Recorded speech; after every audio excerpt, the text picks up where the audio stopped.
ভাই কত নিল ভাই? দর্শক শুনতে পেলেন 1,37,000 টাকা। মাশাআল্লাহ, অনেক সুন্দর একটি গরু কিন্তু বিক্রি হয়ে গেল রাজধানীর ঐতিহ্যবাহী সেই বিশাল পশুর হাট থেকে। এর পাশাপাশি কিন্তু আরও গরু রয়েছে, দেখতে পাচ্ছেন। ভাই কত নিল ভাই? 1,60,000। দর্শক দেখতেই পাচ্ছেন 1,60,000 টাকা বিশাল একটি ষাঁড় গরু কিন্তু বিক্রি হয়ে গেল। ভাই কত নিল ভাই? কত নিল? 1,85,000। দর্শক দেখতেই পেলেন 1,85,000 টাকা অনেক সুন্দর একটি গরু কিন্তু বিক্রি হয়ে গেল।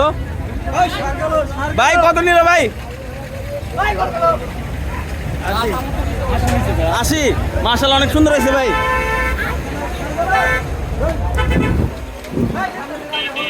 দর্শক দেখতেই পাচ্ছেন আমরা একটু আজকে কিন্তু গাবতলী হাট প্রায় গরু শূন্য বলতে গেলেই চলে। যেই পরিস্থিতি ছিল এর আগে সেরকমটা কিন্তু নেই। ভাই কত নিল ভাই? 86। মাশাআল্লাহ, অনেক সুন্দর হয়েছে ভাই।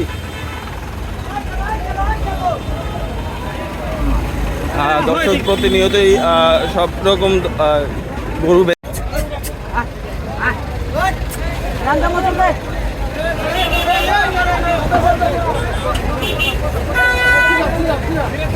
ভাই কত নিল ভাই?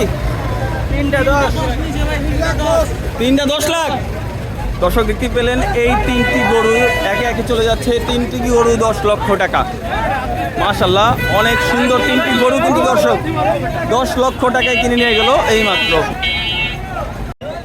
দর্শক দেখতেই পাচ্ছেন আজকে কিন্তু অন্যান্য দিনের তুলনায় গাবতলী হাটে গরু অনেক কম, প্রায় শেষ বলে চলে। ভাই কত নিল বিক্রির জন্য? দর্শক দেখতে পাচ্ছেন এখনও বিক্রির জন্য গরু আনা হচ্ছে, যেমন কুষ্টিয়া, বগুড়া, তারপরে সাভার, মানিকগঞ্জ থেকে ট্রলার করে আসতেছে এবং কুষ্টিয়া, বগুড়া থেকে আসতেছে গাড়ি করে। দর্শক দেখতেই পাচ্ছেন আজকে কিন্তু বেশ গরু ঢুকছে। ভাই কত নিল ভাই? 83,000 টাকা নিচে ভাই। 83। মাশাআল্লাহ মাশাআল্লাহ, অনেক। ভাইয়া কত নিল?